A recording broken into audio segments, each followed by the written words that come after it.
Hi guys, another day, another problema, another suka na naman. So ito guys yung prepare namin, oh. Nilagyan ko muna ng diesel. Yan yung panwashing ko dito. Tingnan nyo. Oh, ganyan yung prepare namin dito. Grabe. Sobrang dumi ng sludge niya. Nagbabara yan sa tubo. Kaya ginakwas ko muna ng diesel. Hindi rin namin pwede itong hindi ganitohin.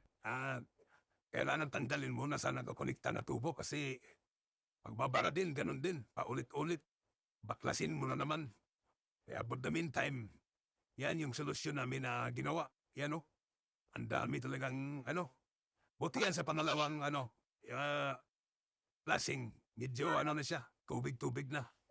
Pero makikita mo talaga para talaga siyang kalamay ng buhol. Malagkit ba? Malagkit. No? O wag natin kalimutan ni Silvio. Isilvio natin siya. So yun guys, oh. Kitang-kita yan naman. Murag kalamay. Pilip tayo.